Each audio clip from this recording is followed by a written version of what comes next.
we're honored to have, thank you for coming tonight. We're honored to have Chief Gary Hill and two of his recent graduates of Lincoln's Law Enforcement Training Academy.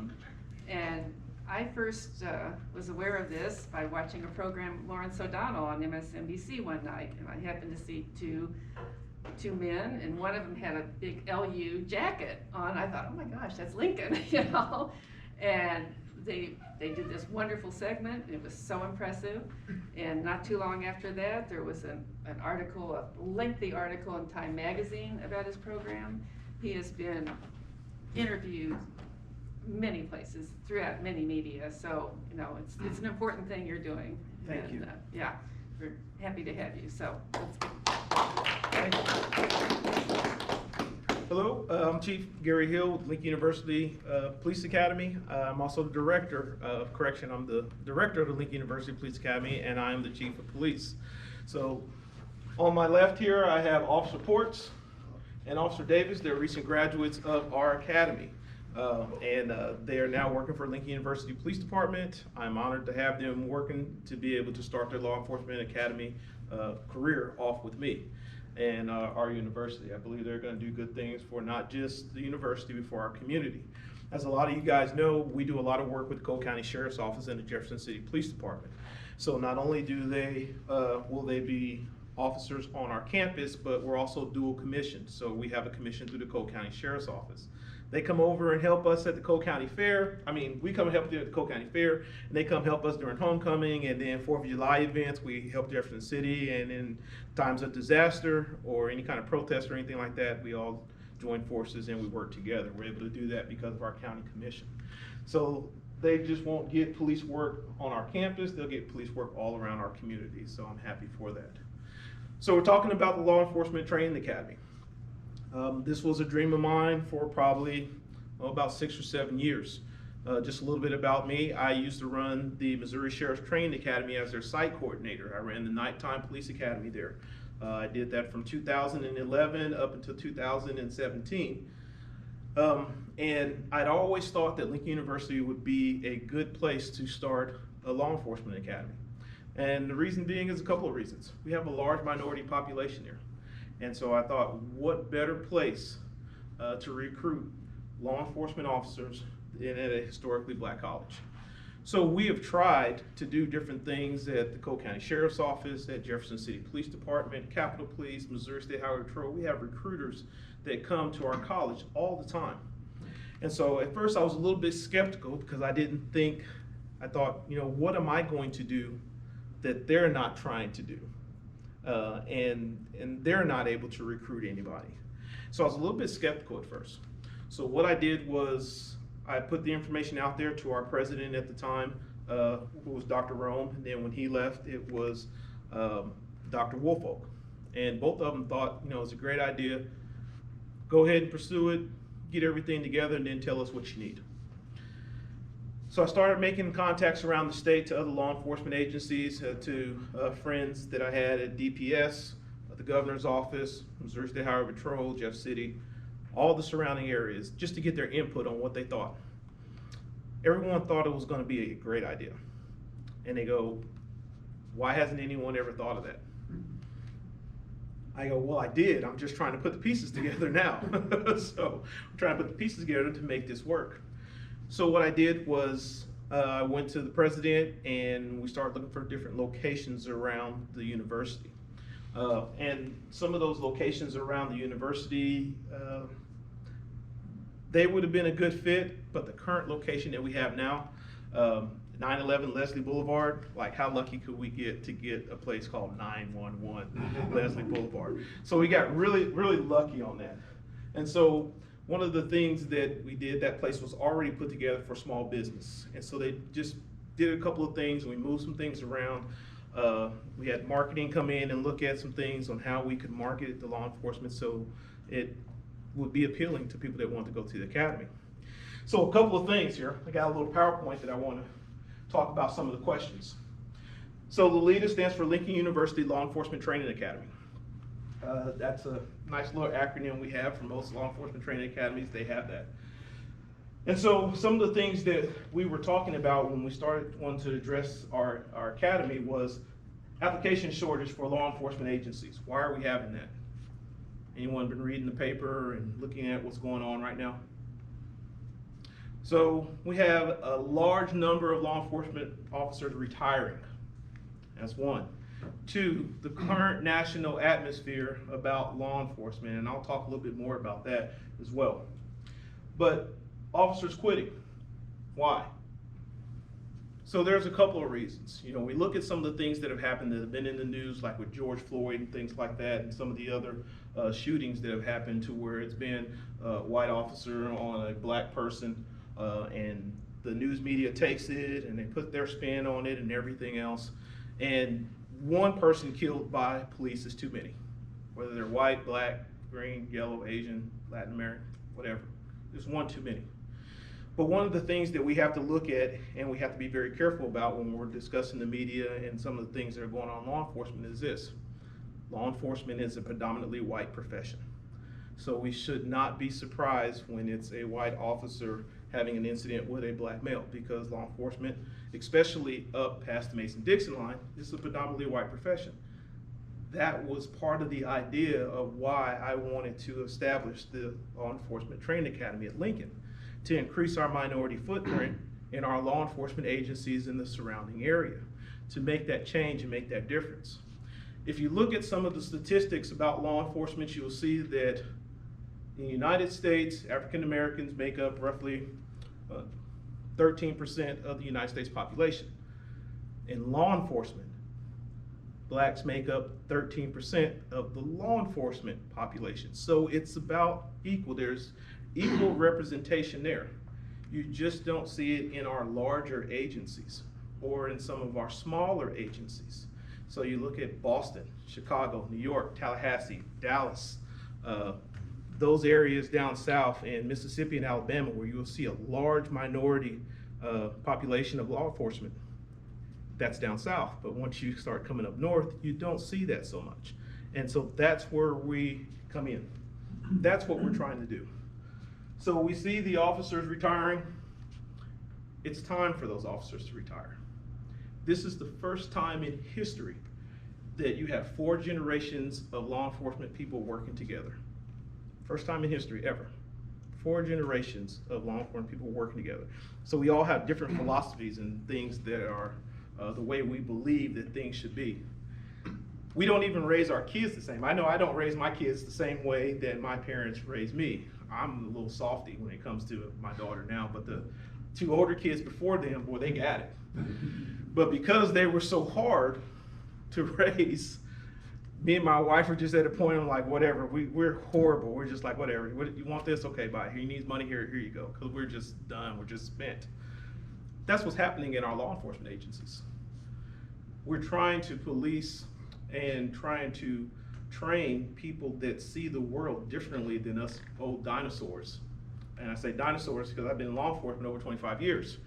So we're dinosaurs compared to these young men right here who are coming in. They think differently. The world that they grew up is different. And when I say different, I mean, you guys can understand when I say something like this. So if you want to find something, you need to go and pull the encyclopedias and get that information. And we all know now, like, encyclopedia, what is that? Like, do you know what a card catalog is? You know, you start talking about those things and you start really trying to really age yourself. That's the total difference. They have all the access and all the information to themselves in that little device they have in their hand in a computer. They grew up on that kind of stuff. We didn't grow up on that kind of stuff. And that's the difference. I remember walking into someone's house, and if they had a full set of encyclopedias, we're like, man, you guys must be rich. You guys are well off.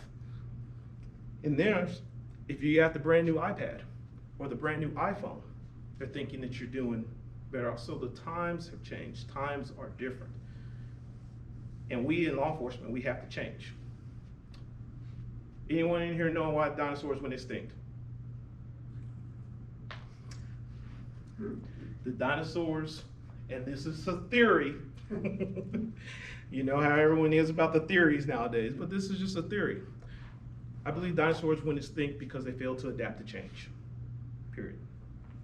They failed to adapt to change, whether it was climate, whether they were eating, whether it was a new source of disease or whatever that encompasses the planet at that time. Same thing goes with law enforcement. Why are officers retiring? Why are officers quitting? Because we are failing to adapt to change. Think about how many officers that we did not let into the police academy because they had tattoos. They had earrings. Things that are the norm nowadays, right? So we lost an entire crop of recruits that could be replacing all these officers that are retiring and quitting now because they had tattoos that went past the lower 6 inches of their arm. You have recruits, minority recruits, that had dreadlocks or beards. Could have been the cop that we needed in any given situation. And we turned them away because they didn't want to cut their dreadlocks or cut their afro or shave their beard. Those are the little things that kept people from applying in the law enforcement. And you're thinking, well, that's minute. They need to get over that. Well, what's minute to you is a big deal to someone else. And I think we all know that and recognize that nowadays, especially with what we see on TV and social media. So that's where we've had to change, and that's where we've had to adapt. Even me, I was the no tattoo guy. Actually, I wrote the policy for Cole County Sheriff's Office for no tattoos. I said, no, we're not taking it. No, go get them removed. Highway patrol, if you want to be a state trooper, you used to have the tattoo removed. And there were troopers that had the skin graft and everything else and had it removed. And then they changed the policy right after that to where they were saying, okay, you can have tattoos. Yes, sir. So what's the job market look like for our graduates, and did all of the people at the academy get a job?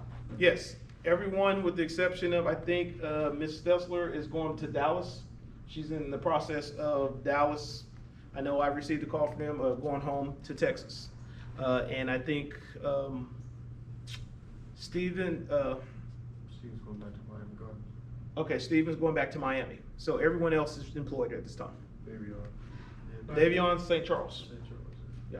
But Steven Henderson. He's not working? No, he's going back to Miami. Oh, he's going back. Yep, he's going back to Miami. And India's going back to Dallas. She's not working there.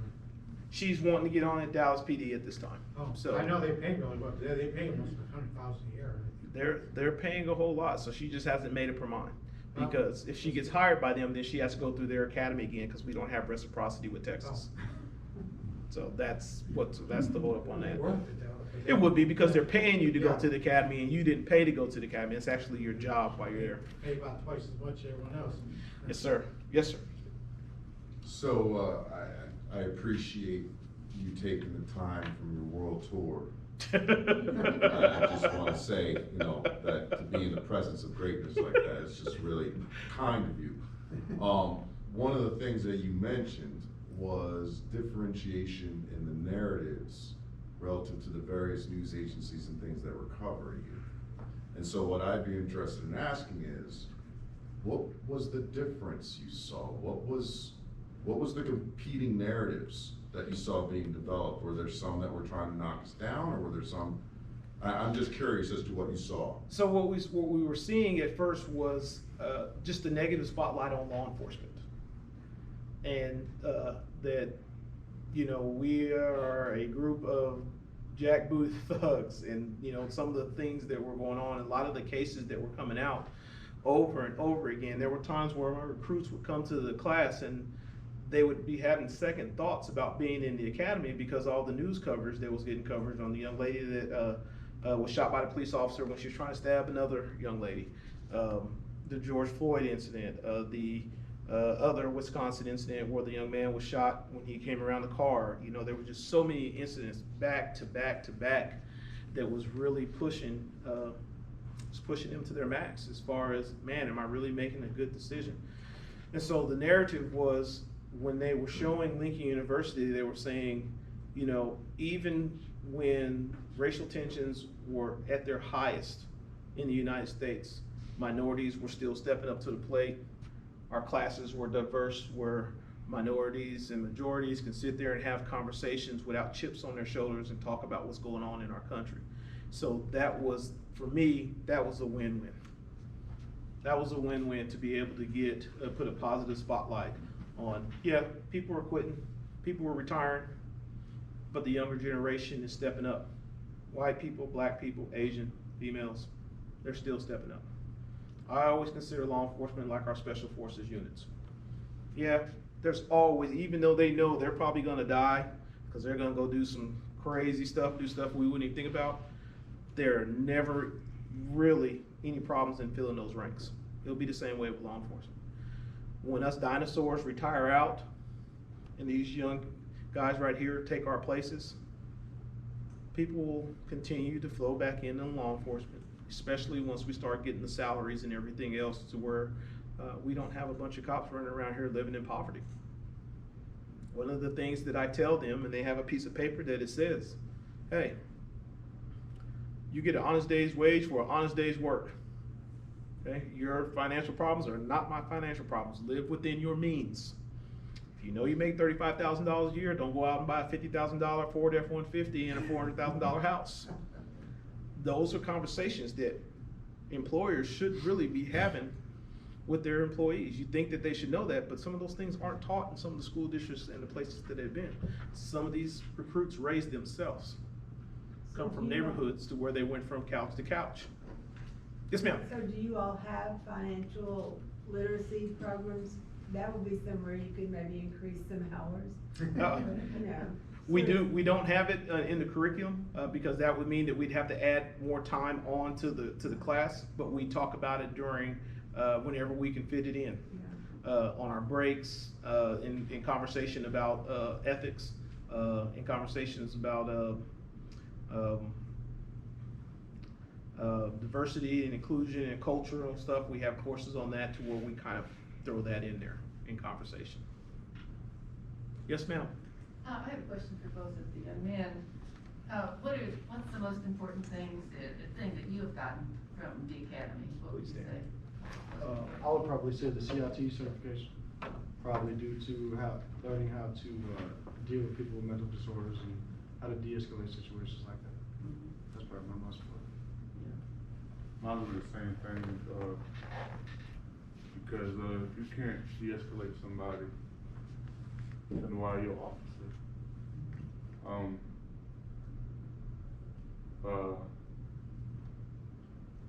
I had trouble before CIT talking, and being from Baltimore, we don't talk. So one thing I learned is if you can't talk, you can't be officer. So CIT really taught me a lot, because I had basics for 3rd grade all the way to sophomore year in college, because I couldn't afford it to take them off when I knew I needed to.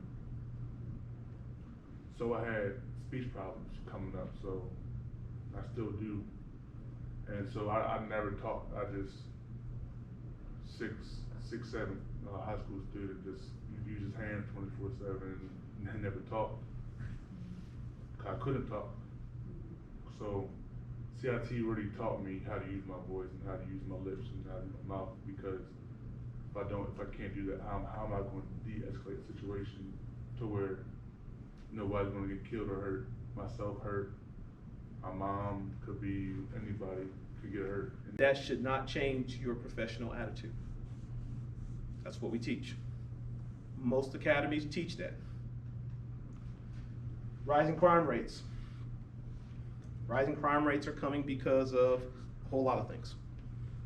The pandemic hit us pretty hard. In a lot of places, everything else was going up, but people's salaries stayed the same. Our prison system.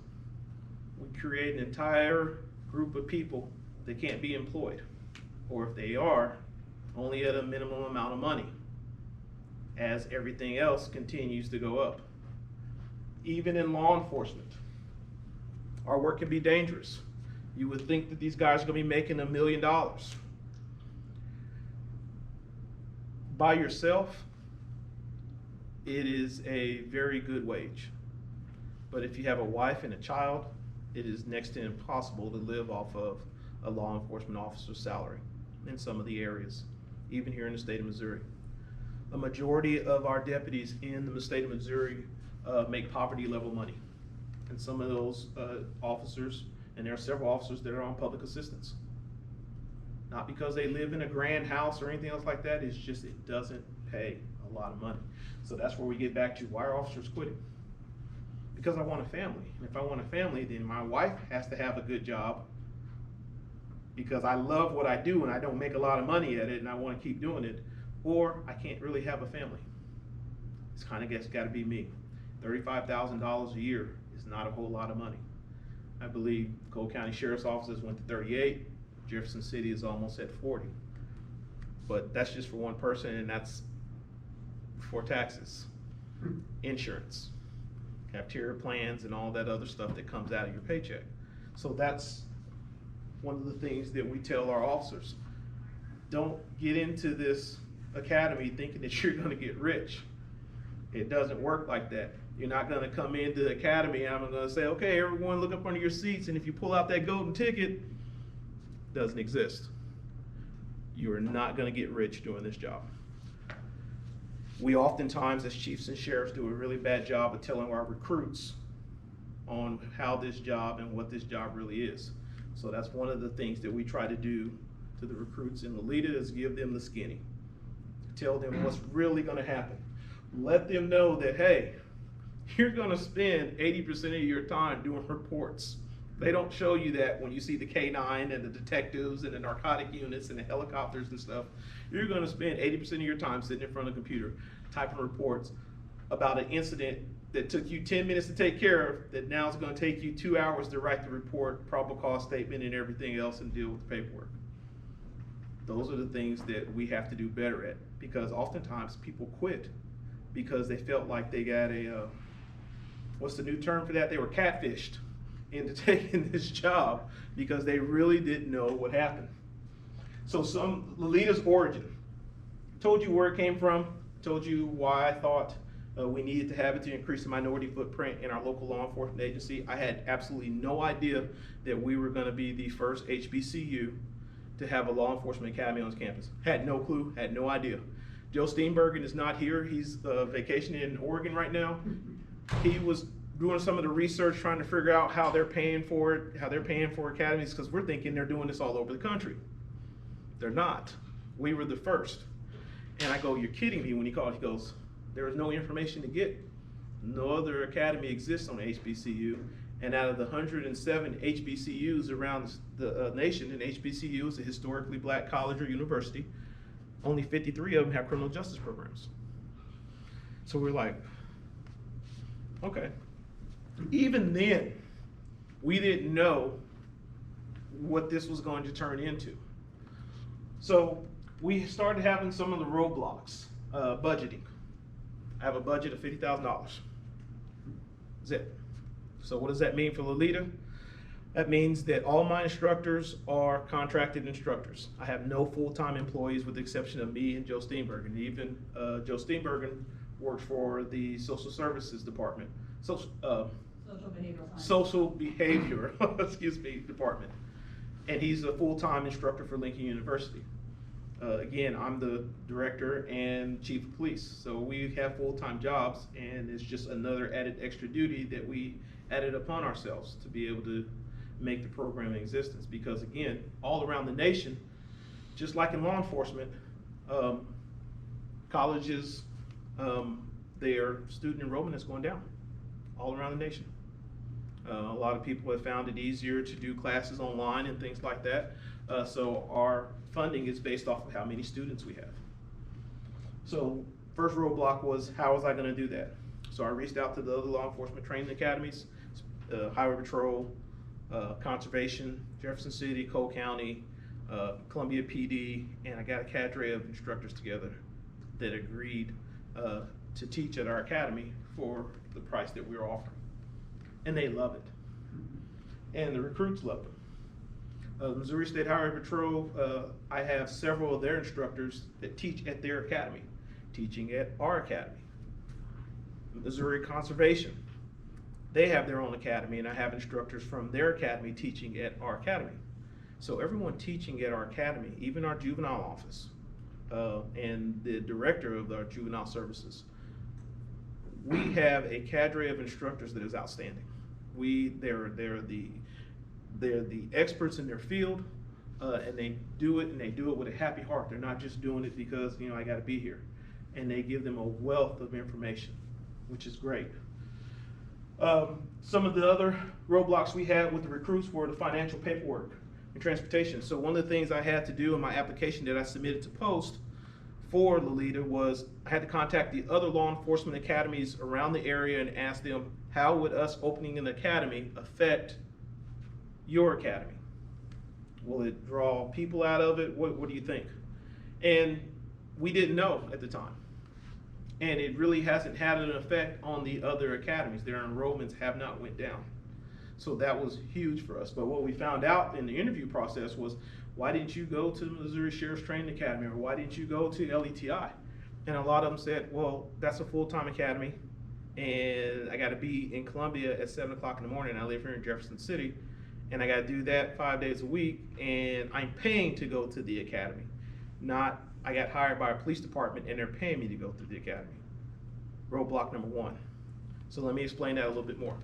So Missouri is one of those states to where you can have a police academy that is outside of a law enforcement agency, meaning that it is not ran by a law enforcement agency.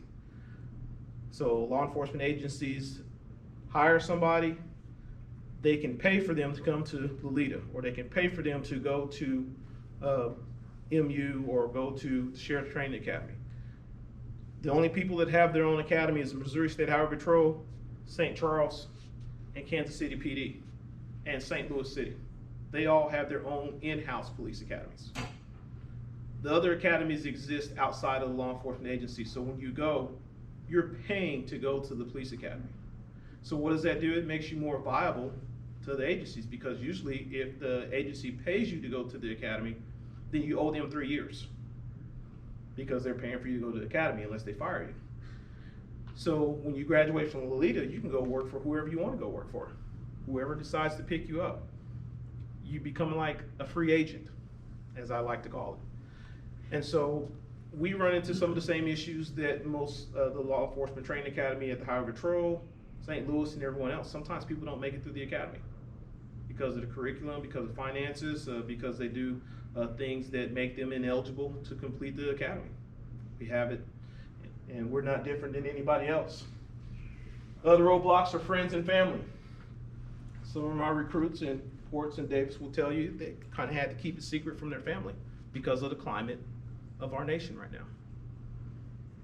Even when I go home and I have family members from out of town and stuff, and we go, my parents live in Augusta, Georgia, the first thing my mom says is, we don't talk about law enforcement and we don't talk about politics. We're gonna have a good Thanksgiving or Christmas. Everybody shut your mouths. Because of what's going on in our country right now. And you see that a lot with our applicants, the younger applicants, these young guys right here, their family and their friends, whether they're white or black, because of the climate.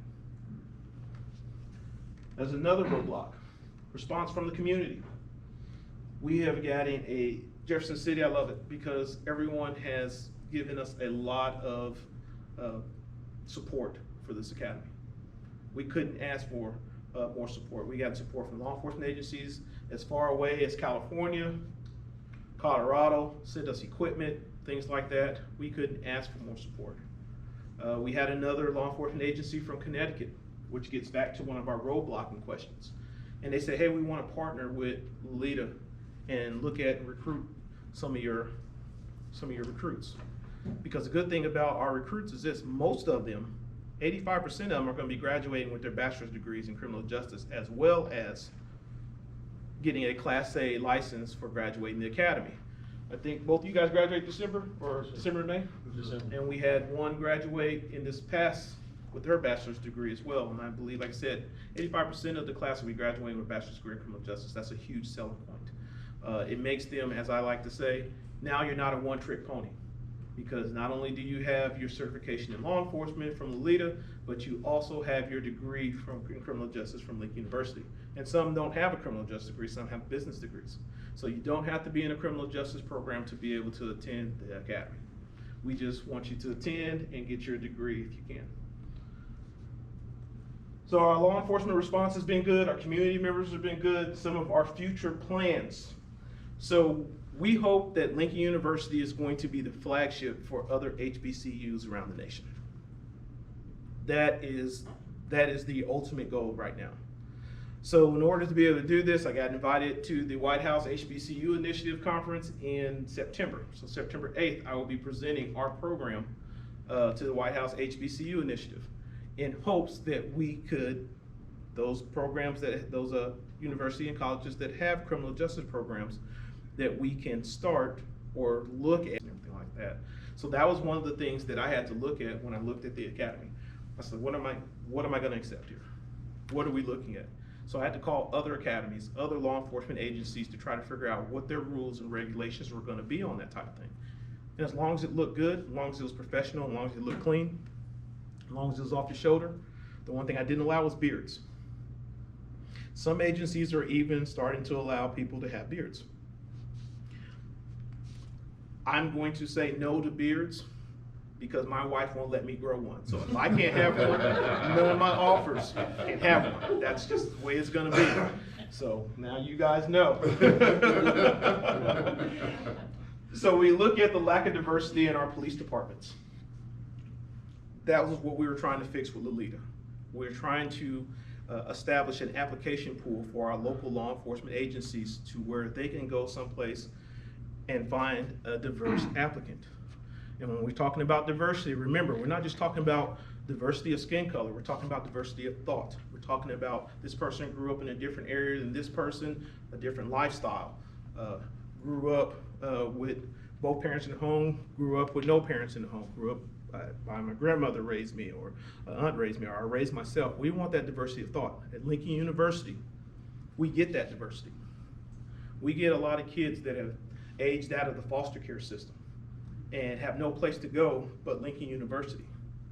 And that's who we want to reach. We want to reach the second chance kids. I was a second chance kid. Those of you guys who know my story know that when I came here in 1992, I lasted a semester and a half before Lincoln kicked me out. And it was like, you come back here when you have your life together and you're not running around here doing stupid stuff and you can get decent grades. And they kicked me out for 3 years. I didn't get to go back to school until 1996. As long as it took me to get my undergrad, I should have been a doctor. It was a long time. But that's what we catered to. And we ran into that with our officers. And we'll talk about that a little more, but let's talk about the lack of diversity again. One of the things that I didn't bring up was, so there's a bigger issue. I always say, yes, everyone should support law enforcement, but don't support us blindly. We have our issues, and some of our issues are the diversity aspect of our department. So some of our recruits, especially some of our black recruits, will go to an agency to where they will be the only minority at that agency. So what we talk about in the academy is we talk to them and say, hey, you may go here and you may be the only black person here. You have to be able to work and exist in all environments. That's an all white environment, all black, all Latino, all Asian. You have to be able to be that person. And so those are some of the conversations that we talk about. And the best education that I believe our recruits get come from the conversations that they have amongst each other. Because they're learning about someone that doesn't look like them or comes from a different background. We're gonna give them the curriculum and the classroom work. But the education comes in from what they learn from each other and the discussions that we have in class. So when you look at some of the law enforcement agencies, you also have to look at why did your diverse candidates or recruits leave? Look at law enforcement. One of the things that we're hurting for the most are our female applicants, female officers.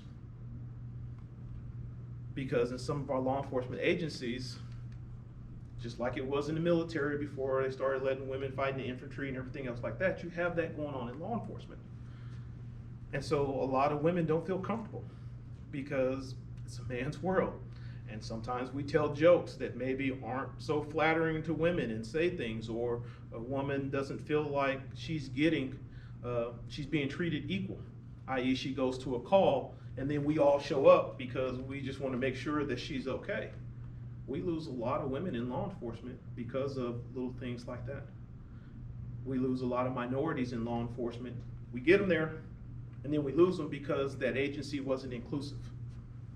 The officers that were working there felt like they were outcasts. No one talked to them. They didn't get invited to the parties or to lunch and things like that, and oftentimes they leave. Or they get into that agency and they don't see someone that looks like them rising up through the ranks. And so they're wondering, you know, if I stay here, could that be me? Could I rise up through the ranks? And you see it everywhere. So you think about this. Cole County Sheriff's Office has been in existence since 1821. 1821. I was the first black supervisor there, ever. In the history of that sheriff's office, since 1821. So those are some of the things that we're trying to counteract with Lolita, by trying to push as many minorities, women, into law enforcement as we can, so that they can rise through the ranks, so that people who are thinking about a career in law enforcement can look at you and say, you know, she did it, he did it, that could be me. Because those are those role models that we're trying to establish with our recruits. Officers involved in use of force issues.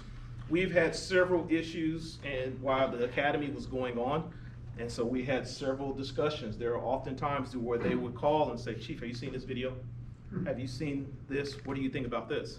And so what we did was we put those videos into our curriculum, per se. So we would watch the videos, and then I would tell the officers, you guys are gonna write your reports based off of you being here at the scene, and all you're doing is observing. And they would write their reports off of what they saw on the videos. And then we would discuss it. How'd you feel about it? What did you think? How is it applicable to what we're teaching in the academy? And have those discussions. Not to Monday morning quarterback any police officers or any of the victims or anything like that in the videos, but to see how it's applicable to what we're teaching in the academy. What can we do better? Could we have done something better? What are your thought processes? And there have been several times where we all didn't agree on what should have happened. That is wonderful. That is great. It's supposed to be like that. There always has to be checks and balances, especially in what we do. So to be able to say, there are other things that could have been done, they're exactly right. In most use of force cases that you will see, it was caused by a decision that the officer made and a decision that the suspect made. Or the victim, or the officer is the victim, or the suspect. It's caused by a decision, and a lot of times, none of us know what was going through that officer or that person's mind at the time it happened. In our minds, we're watching it going, what were you thinking? Why would you do something like that? We don't know. We don't know what they've been through or what they had just done prior to.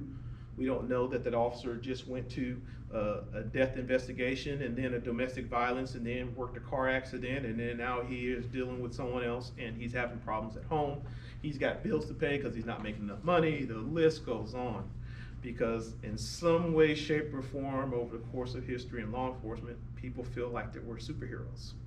And we don't have the same problems that you guys have. And we do. Don't tell nobody, but I got bills. I have kids, I have a grandbaby, I have a wife who lets me know when I make mistakes and need to do better as a husband, and I do the same for her. So we live a normal life until we come to work and put this on. And then everything that we have going on, we have to set that aside. And that's one of the things that we talk about as well. Accusations of racism in our law enforcement agencies. We talk about that in Lolita a lot. Why do people feel that law enforcement is racist? I've gotten out of my patrol car as a county deputy in some of these places and I called everything but black man. But the key is this: I got to give those people the same amount, the same service that I give the people who are baking me pies and flying our little flag with the little blue line on it. They get the same service because that's how it works. That's how it's supposed to work. That's what we're supposed to do, and so that's what we teach. We didn't get into this job, and they're not taking this job to please a certain segment of the population. Everyone gets the same service, regardless of whether they support law enforcement or not. That's one of the things we teach. We have accusations of racism because of the history of our country, because of the media and social media and everything else like that. But one of the things that I can tell you about Jefferson City is this. I chose to raise my kid here. And that's what I tell them, because it's a good place to live. We have our issues, just like any other city. But when you walk around here, I see the respect for law enforcement, and I see the respect that law enforcement has for the community. Those are the two things that have to happen. Those are the things that we teach the guys in the academy. At our speech at graduation, I explained to them that you can always find someone committing a crime. Always. No matter if you're over here in the country club area or you're over here in the pre-manufactured home communities, you can find someone doing wrong. Find ways to uplift the community. Find ways to do good. We oftentimes get caught up in the crime fighting aspect of it and stopping crime. Again, another thing we teach at the academy, look for ways to uplift your community. Find ways, get involved. The accusations of racism in law enforcement will probably never ever go away, which means that we have to find better ways of dealing with it, meaning staying professional in everything we do. We can't control the suspect in the car. How many times did we talk about that? A lot, all right? Because you never know what's gonna come out of their mouth. Because the thing that we teach is this: as a law enforcement officer, you are not allowed to be drunk, high, or out of control on duty. You have to be the calm to the storm. Our citizens that we've sworn to protect are allowed to be drunk, high, out of control, and do whatever they want. Doesn't work both ways. We always have to be in control. That is one of the things that we talked about. There are gonna be some times where as a black officer, you're gonna step out of the car and you're gonna get it. They're gonna say things. As a white officer, as a Latino officer, as a female officer, because there are some people that just don't like cops. But at how we could mirror this program around the nation, because it seems to work. Why? Because it's right there. We put an academy right where we have a large minority population. Why haven't we thought of that? Because we're dinosaurs. We're stuck in our ways. If we don't adapt, we will go extinct. We will not be able to fill our ranks. We will continue to have shortages of law enforcement. People will continue to retire, and we will still be yelling the same things. We have to hire people with tattoos. We're gonna have to allow beards and things like that. Society is different. Society has changed. We have to adapt, not only in our law enforcement agencies, but in our academies as well. So our recruits, we won't ever have no more than 24 people in the class. 25 be max. And the reason being is when you have that many people in the class, it's hard for us instructors to give that personalized attention when we're going through, as they call it, their hell week of the last 3 weeks of the academy. And so the last 3 weeks of the academy is really a FTO program. So we go out to our farm, and it's a secure area where we're able to do all of our traffic stops and put on scenarios. And I bring in role players from the communities to give them scenarios, real life, so that they can apply what they learned in the classroom to real world scenarios. And I think that they learned a lot from dealing with people. And that's where we do a lot of our de-escalation. We do a lot of our de-escalation training in real world scenarios. You can sit and read a book all day long. But when you got someone in your face that's yelling and screaming at someone else and the situation is about to go down, you don't have time to flip through the pages of the book to try to figure out. You better have learned that already in class, because now it's time to put what you learned in class to where work, and our role players work excellent. A lot of you all know them because they do a lot of the plays and stuff around town, that Actors Guild that they have here, and they are excellent for what I need them to do. And they give them that real world experience that they need for their classroom work they had. So we'll also get into at Lolita continuing education for law enforcement people who are already police officers. So we're in the process of writing a grant with Post to where we're going to actually bring in a company to do de-escalation. Right now, the public thinks that we need a lot of de-escalation. Most of us in law enforcement, we know that we do get a lot of training in de-escalation. Not only do we get it in the classroom setting, but we also get it on-the-job training every day. Every day, we get on-the-job training on de-escalation. And so we're looking at a company to come in to help us out through the Department of Justice to where we'll be able to do de-escalation training here at Lincoln University. It's one of those things that we'll have to bid on. We hope that we get it, but we're going to make strides to try to get there. White House HBCU initiative again. I'm really hoping that that's going to be the jump off point for us to really be able to talk about why this program is working. That's going to be key for me to be able to say, hey, it's only working because we put it right in the community where we have a large minority population. They don't have to worry about if their car is going to make it. They don't have to worry about whether they got enough gas money. We had students that had to wait on their refund checks just to buy boots. Some of the ammo and stuff we had to cover. It goes back to those roadblocks. That place out of Connecticut that I was telling you about, they have a $100 application fee. And then if you don't get hired by their agency, this is to be a police officer. If you don't get hired by the agency, then you got to pay $50 to keep that application fee, keep the application on file with your PT test on. So there are roadblocks. We kind of shoot ourselves in the foot oftentimes in law enforcement, are the reason why our ranks are thinning out so much. And again, we're going to have to change. So coming up here in this video, there's a couple of videos just to show you some of the things that we did. That was our current class. That's Marcia Hazelhorse. She is the juvenile person in the state of Missouri. And she came over and she did an excellent job. She probably gave you guys more information. How much information did she give you guys? She gave them more information about juvenile law and things that they can and cannot do with juveniles probably than they could ever want. And we still have piles of information. She's good. She's very good at what she does. So as you can see, our class is a very diverse class. And again, I think the most learning came out of this from them talking to each other and getting to know each other because they all come from different backgrounds. Forts is from Riverside, California. Davis is from Baltimore, Maryland. Had another young man from Miami. East St. Louis, Illinois. Cade is from Lynn, Missouri. Jefferson is from somewhere in Arkansas. Savage is here. Waters is from St. Louis. So we just had people from everywhere, which is great, from different, all walks of life, different types of communities. So this is our little marketing tool that we use to let you know that, hey, you're gonna do some physical fitness because we believe at Lolita that physical fitness and education go hand in hand. If the mind is strong, then the body needs to be strong as well.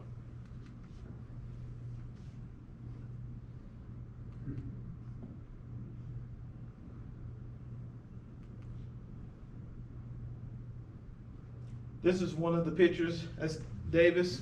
This is one of the pictures from the Time Magazine article. We were kind of skeptical because you don't know what you do 2 hours worth of interviewing and then the news gets to pick and choose what parts they're going to use. And most of the media that we talked to, there are some that did a horrible job, but most of the media we talked to did a very good job at presenting the program and presenting what we're trying to do in a very positive light, and capturing the stories of our recruits on why they would want to be in law enforcement in this era, in this time.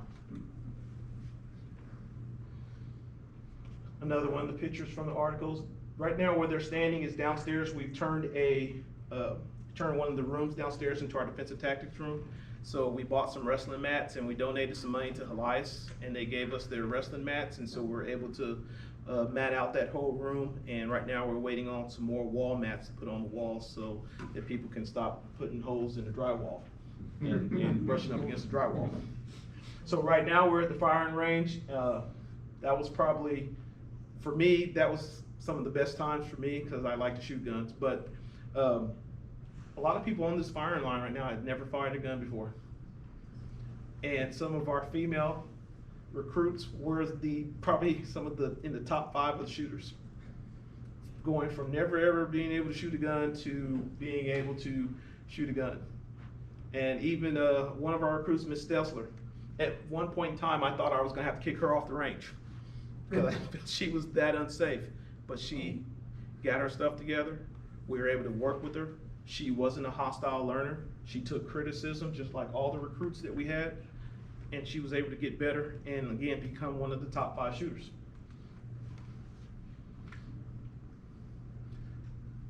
They had a good time, and again, they pushed themselves. A lot of times it was either cold outside or it was hot outside. And we still went out there and we did a lot of things that we had to do.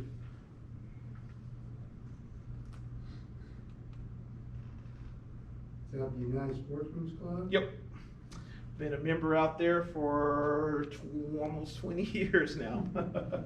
No, that one was 179, but we have went out to, that was the Department of Corrections firing range. We have an MOU with them where we use their range.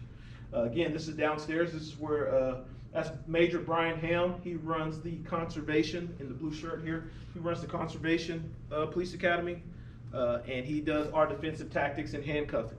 And they learned a lot from him when we do all that, and they do a whole day of handcuffing and techniques and stuff and ways to defend themselves. So I thought we did a really good job at teaching our recruits on what needs to be done and how it needs to be done. I don't think that they fully understand the level of education that they got from the academy. Not yet. They will as their careers progress on. That's India, that's Miss Stessler. We'll have another video of her here in just a second. I'll show you one of the things that they got to get maced. I don't think any of them like that at all. Please don't show. In order to let them keep their man cards, I did not put video of them on the video. It was that bad. It was that bad. And so we're still teaching handcuffing techniques and takedown techniques here in defense. So this is one of the macing videos. And so what they'll have to do is when you get maced, we teach it so if you deploy mace, you still have to be able to arrest, fight through things and everything else like that. So just because you get maced, you can't just quit. So I hope this video will play. Nope, it did not. I knew I was gonna mess that up.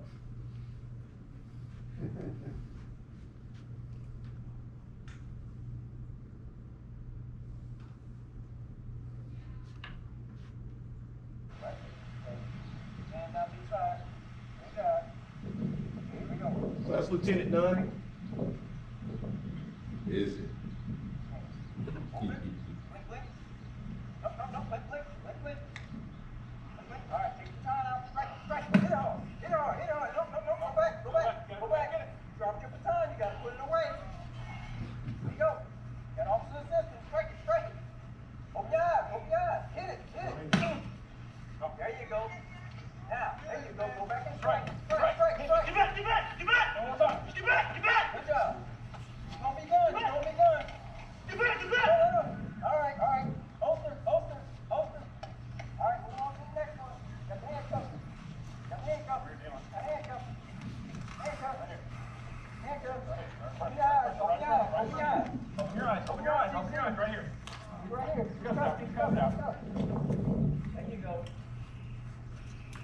It really burns.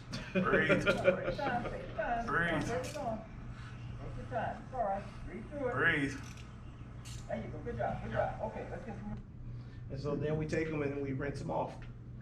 India did a really good job as well. If you'll push play. She was able to complete the drill as well. Come on. There you go.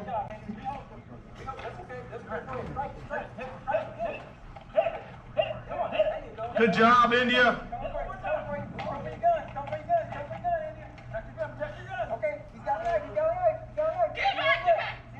Good job.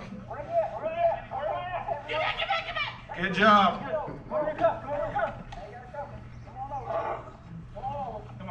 Good job, India. Atta girl. Good job. And yeah, she was able to complete the drill. If it was easy, everybody would be doing it.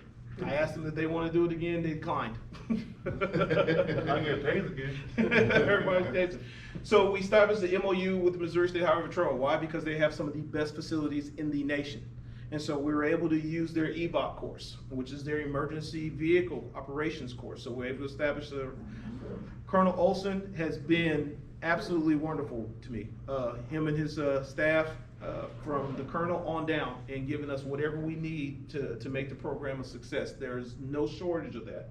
So here we're at the EVOC course, and that's the tower that watches over the course.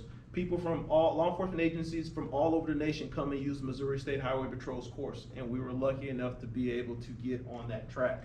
It is a huge track. Those are the guys that are driving. Those are some of our recruits that are driving right now. We're teaching them how to curves, drive through cones, being able to operate vehicles at high speeds. So that's why they have to go through that particular course. Where's that at? Ike Skelton. Okay. Except the Ike Skelton case is on it's in between Algoa and Ike Skelton in that field area. You can't see it because it's surrounded by trees and down the gully. So we're getting ready to start off our day, and we bring out the vehicles, and they get to drive cars at a high rate of speed with no other cars on there. So I think that's the video if we push play. So one of the things we teach is one thing to be able to drive fast, but you got to be able to control it. So we have spots like this set up all over the entire track to teach. Anyone can drive the car really, really, really fast, but when you got to brake and turn and dodge things, squirrels, dogs, you need to be able to do that. So we also train them to be able to do that here as well. I think that was probably, outside of some of the other stuff, I think that was probably the most fun you guys have had in a long time doing the EVOC course. We did 16 hours of this, of nothing but driving and driving at high speeds and being able to dodge cones.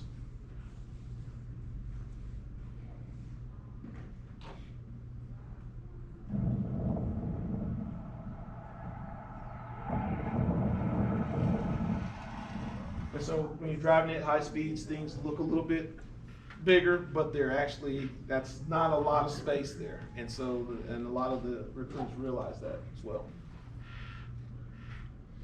So right there, you'll see someone by the name of Mr. Porch doing some push-ups because he ran over one of the cones. So anytime that you run over any of the cones, you would have to do some push-ups. That is our graduating class. And I am very proud of them. I'm very proud to be a part of this, and I'm very proud of the outpouring of support from our community, and especially Lincoln University. Good friend Darius Watson over here, who's come on board, and has always been a supporter of this, and we hope to do more with some of the things that he's trying with the Security Science Institute that he's trying to bring to Lincoln University. So we're doing big things at Lincoln University, and we're just trying to keep the momentum with the academy as well. So that's all that I have. Now I am open, and we're open for you all's questions. Tell us more about the classroom instruction also. What type of courses? Okay, so our classroom instructions is given to us by post, by Missouri Department of Public Safety. So our classroom instruction is the same instruction that is taught across the state.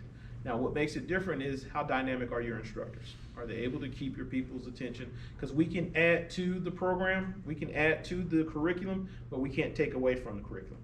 So we started out with constitutional law, criminal statutes, investigations, homeland security, domestic violence, which is almost a 40-hour course, CIT, which is crisis intervention, which is a 40-hour course, and they become crisis intervention certified, and that is taught by a certified professional doctor who does that, and another lady who's the actual trainer. They come in, they bring in role players, they learn how to deal with people who have mental issues, suicidal people, people that just are having a bad day. That's big, and most law enforcement agencies in Missouri already teach that. So that goes back into one of the things where even with some of the people that are complaining or say that they want to defund the police, or we need to put more funding into this, we get plenty of training. It's just a matter of whether that officer used it at the time, or has had to use it enough to where he knew to use it at that time. So then we also have a 40-hour first responder course to where they learn CPR, using the AED, using basic wound care and things like that, taught by our EMS staff at Cole County. And our practical exercises also too, they don't know what they're getting until they get into the car and we dispatch them by radio. There are several scenarios to where they get to the house, knock on the door, a woman comes out, she's screaming, says her baby's choking, her baby's not breathing, and they go in there and they have there's a CPR baby there, and they don't have to do CPR. The little lights on it will tell you whether you're saving the baby or you're not saving the baby. And so we're able to grade them and evaluate them based off of that. And we use CPR dummies in some of our traffic stops to where, hey, I was driving and this guy was walking and all of a sudden he just collapsed. And that's all the information they get over radio. They're responsible for getting there, figuring out, and doing the things that they were trained to do.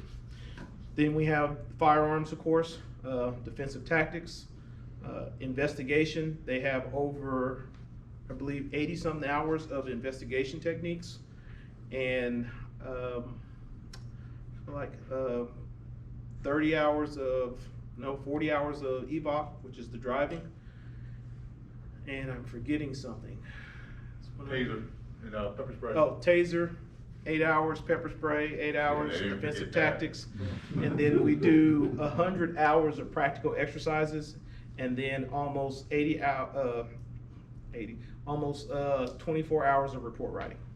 Any instruction on recognizing faces?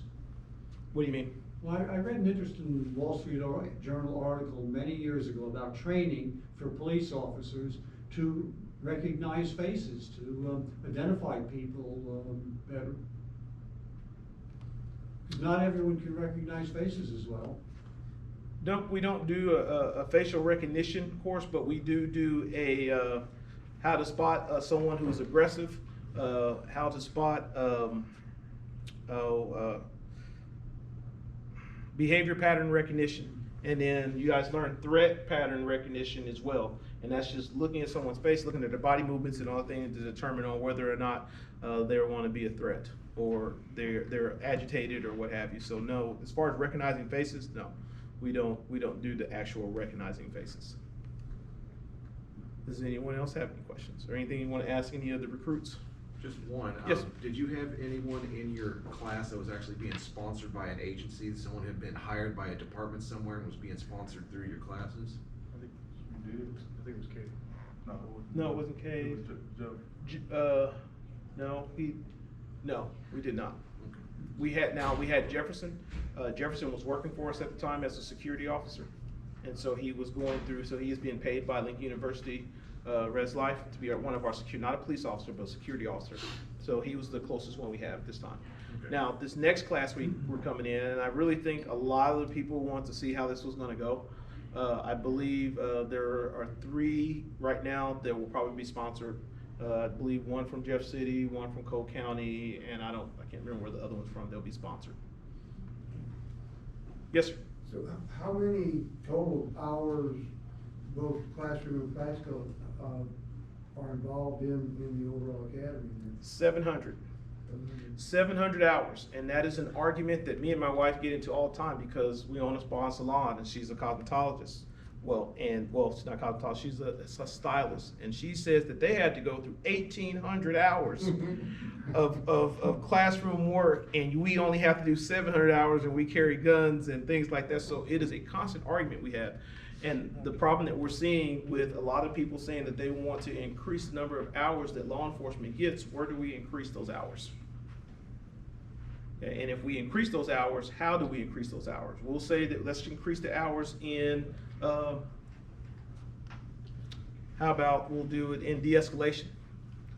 How many more hours can you push into the stuff that we're already learning with the objectives? You can only talk about the objectives and each one so much. How many hours can we push into that? So what a lot of law enforcement agencies and academies do is they add hours into firearms, hours into PT, hours into report writing, hours into, if I say, okay, we're going to increase the 8-hour ethics class, 8 hours of ethics. Whew. So I can only talk about, hey, don't go in there and get free coffee. don't take something that isn't yours, don't do this, don't do that, it's even hard to do for 8 hours. How do we increase that and still keep the class dynamic, meaning that we're keeping the attention of the people in the class? Yes, sir.